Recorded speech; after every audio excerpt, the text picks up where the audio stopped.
आप सबका। मेरा नाम भुवनेश खोसला है। मैं आर्य प्रतिनिधि सभा अमेरिका का currently serving as the president there. मेरे राइट पे स्वामी वेदानंद जी Saraswati ji, he is leading the delegation from South Africa along with Pandit Kiran Sadhgurji. He's the president of Arya Pratinidhi Sabha South Africa. And to my very right is Shri Yogesh Iyer ji. He is leading the group from Arya Pratinidhi Sabha Australia.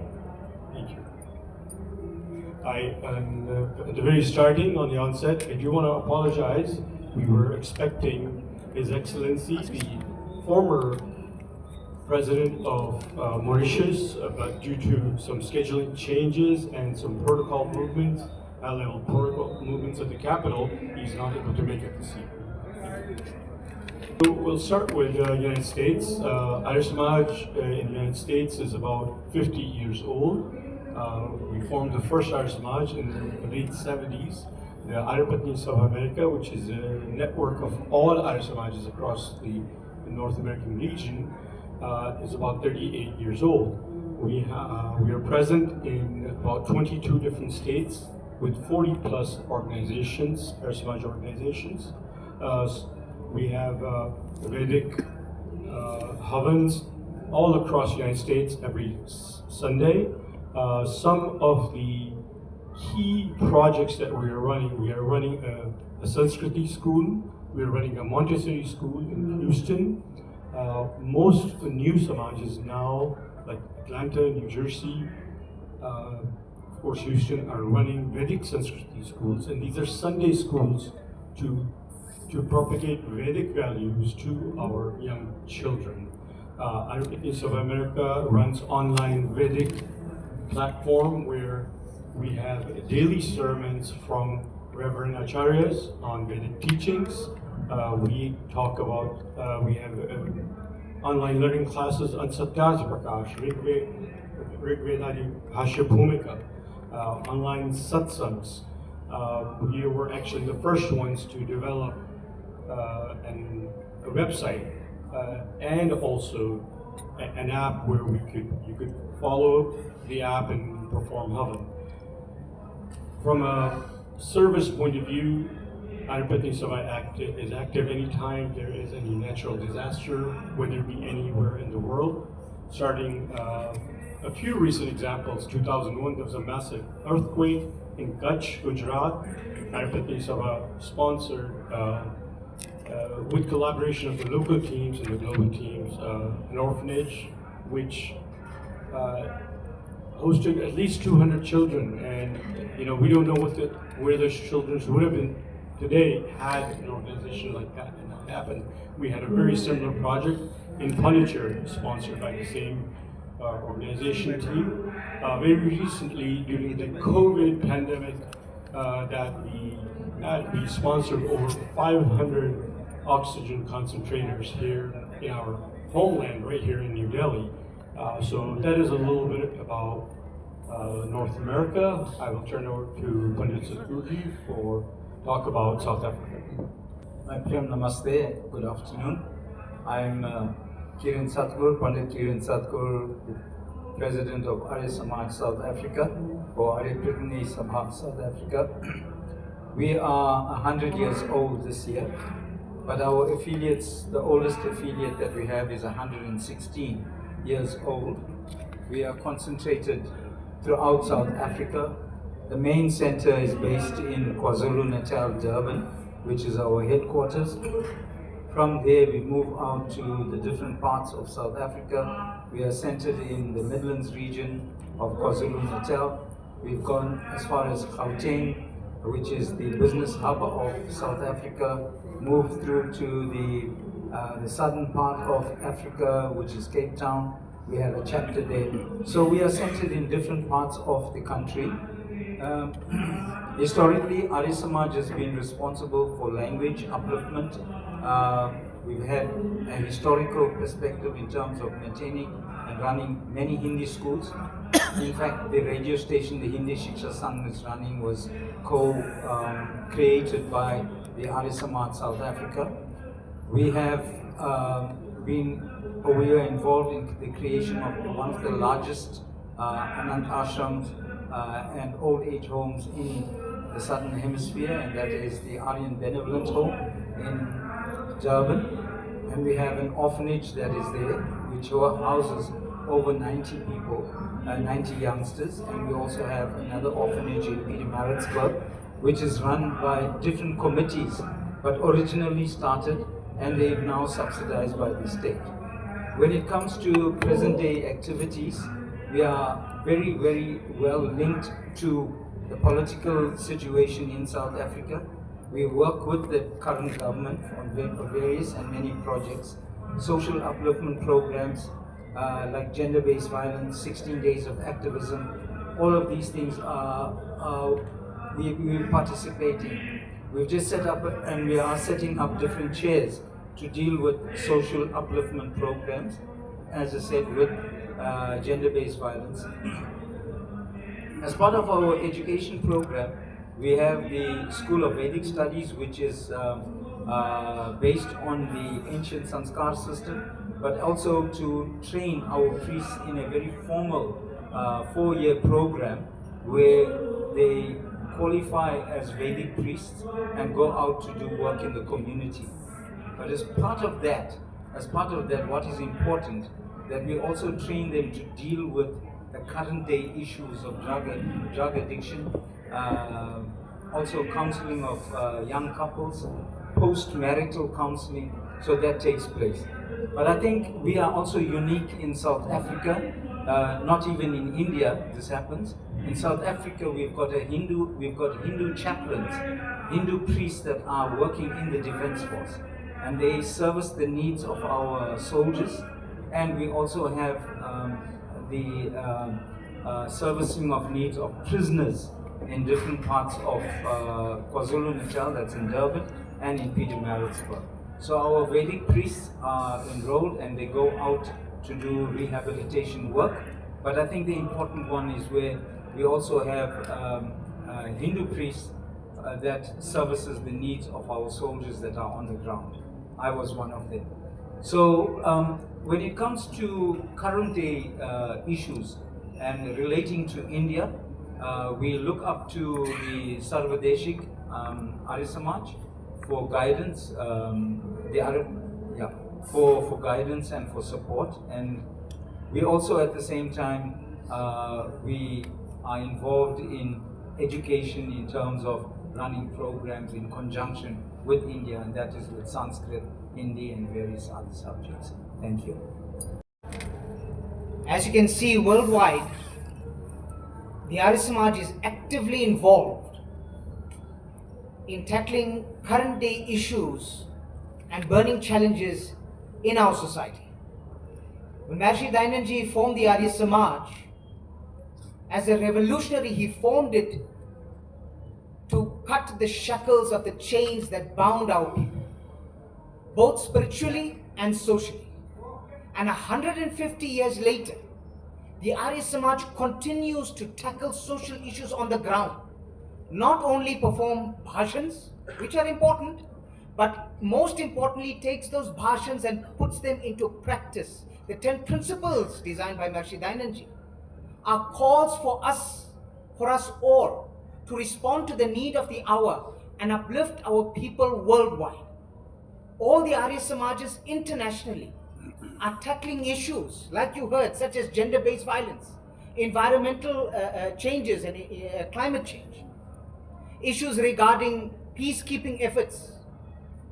United Nations, which Yogesh Aryaji will speak about, is one avenue in which the Arya Samaj can literally and progressively be a voice of change and reason.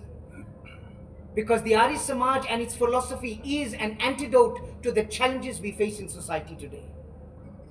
Whether it be equality of our people, the upliftment of our women and children, and education of our women and children, Arya Samaj has been at the forefront in educating our women and children. Yet today, we still see global policies that are suppressing our women, that are suppressing the education of our children. And Arya Samaj is at the forefront in tackling them. We are proud to inform you that at this Mahasammelan, all the global leaders are committed to a strategic global initiative that looks towards the next 50 years, ensuring that the Arya Samaj contributes to certain specific initiatives that tackle the challenges we face. These are, as I said, environment and climate, social justice issues facing all our peacekeeping efforts when it comes to individuals and countries that are facing war, that are facing where their governments are suppressing them in certain ways. We are there at the forefront for peacekeeping efforts. The Arya Samaj and its philosophy, as taught through the Satya Prakash by Maharishi Dayananji 150 years ago, is as ever relevant and ever alive.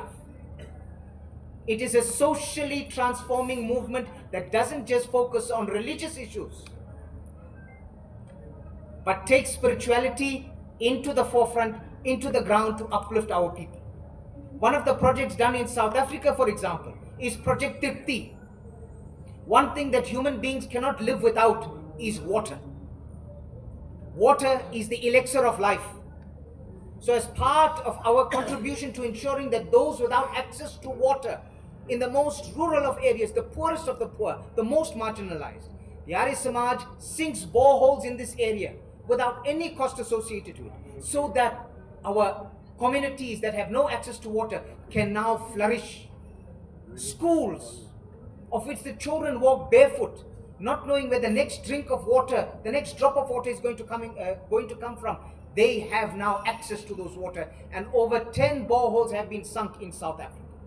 Like that, other institutions worldwide, outside of Bharat, have committed to the cause of social upliftment, have committed to the cause of serving our people, the poorest of the poor.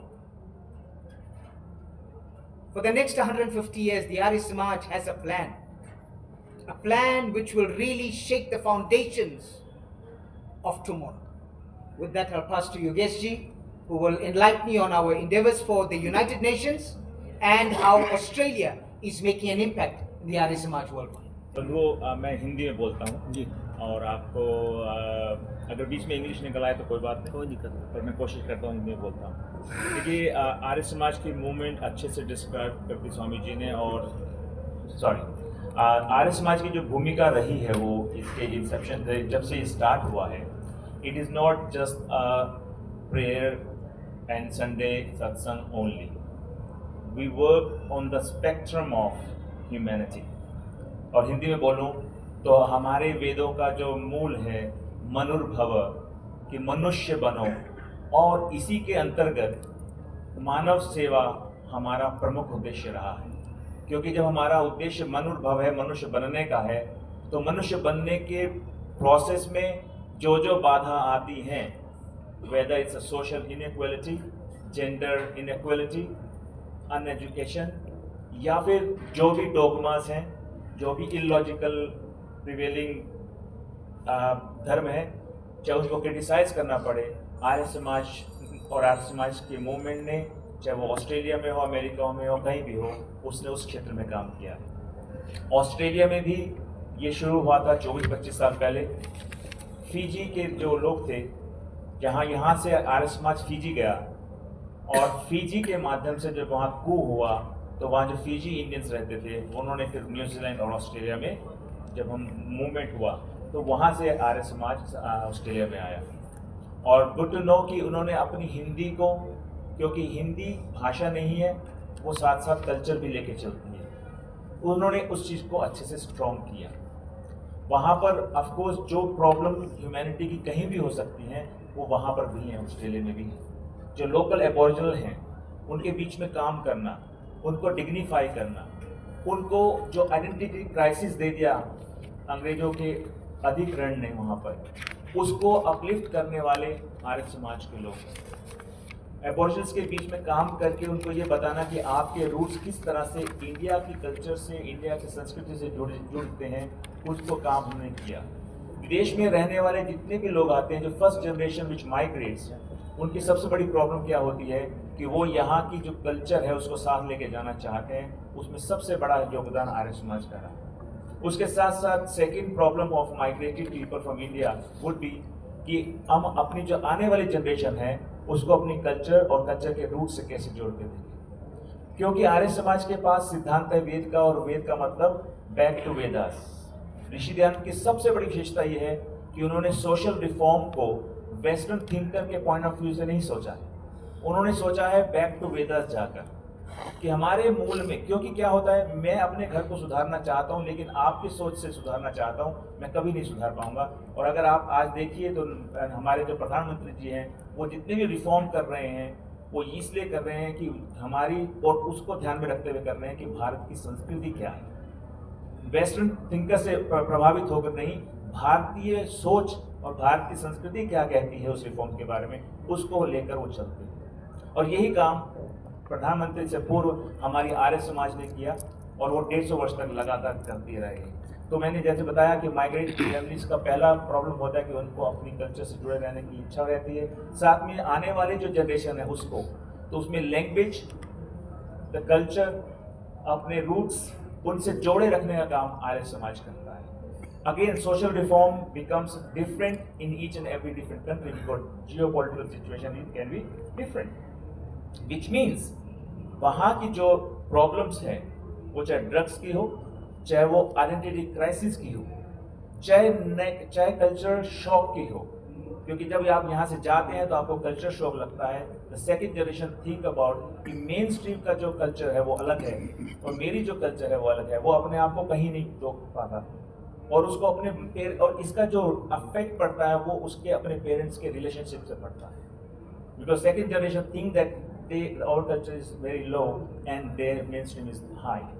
उसको जोड़ने का काम हमारे Sunday की सत्संग करते हैं, हमारे यूथ फोरम करते हैं, हम लगातार सम्मेलन करते हैं, हमारा यूथ एक्सचेंज प्रोग्राम होता है जो भारत से भी जुड़ा हुआ है। और हम अभी भुवनेश जी से बात कर रहे थे कि हम यूनाइटेड स्टेट से भी हम अपने यूथ एक्सचेंज करेंगे ताकि उनको लगे कि Arya Samaj is not limited to Australia and Sydney only, and this is the core of this sammelan. हम उनको दिखा पाएँ, देख पाएँ कि जो हमारी जनरेशन है, जो हमारी आने वाली जनरेशन है, उसको भी पता चले कि Arya Samaj is not limited to Sydney और ऑस्ट्रेलिया और US, it is actually world wide movement. More than 15,000 institutions are working day and night for the welfare of humanity. और एक बात और जो स्वामी जी ने मुझे आदेश दिया है एक ढंग से कि यूनाइटेड नेशन और का जो चार्टर है, अर्थात जो यूनाइटेड नेशन का जो ह्यूमन चार्टर है, ह्यूमन राइट्स का चार्टर है, अगर आप उसको देखें तो मैं मानता हूँ कि उसकी जो इंस्पिरेशन है वो वेदास से आई है। क्योंकि जो हमारा वैदिक फिलॉसफी कहती है वो मनुर्भव की बात करती है और उसके राइट्स क्या हैं। We don't believe in birth based class, we based in, हम उसको क्या कहते हैं, कर्म से कोई ब्राह्मण होगा, क्षत्रिय होगा, वैश्य होगा। तो जो हमारे लॉजिक्स हैं, हमारा जो विजन है वो लॉजिक भी देता है और प्रोग्रेसिव भी होता है। इस दृष्टि से मेरे को लगता है कि जो आर्य समाज की मूवमेंट है वो मनुष्य के अधिकारों की बात करता है और उसके माध्यम से मनुष्य की सेवा करने की बात करता है। So it's a human rights which is very much aligned with the human rights charter, and I was actually presenting that and comparison कि देखा जाए कि वो जो आज एक ब्रॉडर लेवल पे एक्सेप्टेंस है जिस ह्यूमन राइट्स की, उसके रूट्स कहाँ पर हैं, उसके रूट्स हमारे वेदास में हैं। और अगर हम वहाँ पे इंस्पिरेशन लें then we get to know कि ह्यूमन राइट्स का चार्टर उनके पास आज है लेकिन हमारे पास सदियों से था, है और रहेगा। और इसीलिए आर्य समाज क्योंकि उसको लेके साथ में चलता है, वेदास को लेके साथ में चलता है, इसलिए वो रेलिवेंट था, रेलिवेंट है और रेलिवेंट रहेगा। Thank you. Was founded by the Arya Pratinitis of South Africa. Was known as the Arya Anahat Ashram or Aryan Benevolent Home. This institution was founded over 103 years ago, when the leaders of the Arya Samaj back then, in a country where apartheid was rife and oppression was rife, they found some of our people sleeping in a toilet, being beaten by a policeman because he tried to find shelter at a train station. But because they were Aryas, inspired by Maharishi Dayananda to fight for social justice, they couldn't see this happening. So they got into a meeting the next day and decided that no person who is looking for a home to sleep shall sleep in a toilet or in undignified circumstances. And thus the Arya Anahat Ashram was founded. Today, This institution is one of the largest in the Southern Hemisphere, caring not only for over 800 seniors and elders, those who are unable to care for themselves at the last tender age of their life, but also takes care of our children who have no parents, our orphans, that need love, that need care, that need direction in life, that need education, access to education. Our women who are abused at their home due to domestic violence have no place to go. We have a home for them at the campus of the Aryan Benevolent Home. This institution is thriving and is based in Chatsworth and continues to care for our aged, for our children and abused women. Subsidies are not only given by the Department of Social Development, but also sponsored by the community of South Africa. The Arya Samaj continues to pioneer and find innovative ways to ensure that the home and its services grow from strength to strength. Every year, we have a message of inspiration from Amitabh Bachchan ji, who came to South Africa many years ago and was so inspired by the work of the Aryan Benevolent Home that every year when we have our main fundraising drive, he sends us a message of support so that South Africans can remember that it is our beholden duty, as taught by Maharishi Dayanand, to serve particularly our elderly and then our children and women. Just as a brief also on South Africa, part of why the Arya Samaj thrived in South Africa. When the Arya Samaj was formed in 1875, many of the Indians in 1860 were brought from Bihar state, UP state and Chennai to South Africa to cultivate the sugarcane plantations. We came here, our Arya missionaries, the first one being Bhai Parmananji, came to South Africa, saw the conditions of our people and brought the light of knowledge, wisdom and courage as taught by the Arya Samaj. With that inspiration, Arya Samaj grew so much so that today we are free because Arya Samaj was part of the struggle in liberating our people and continues today to ensure that we work towards social cohesion of every race, every language, every culture in South Africa, because as Acharya said, Manur Bhava Janaya Devyam Janam, O man, be human and create a society of divine enlightened people across the board, no matter the language, no matter the religion. Vedas is for all. And we continue through our projects, serving without that discrimination, teach our people that the Arya Samaj philosophy is truly open to every human being. It is their birthright, because Vedas is knowledge, knowledge for all.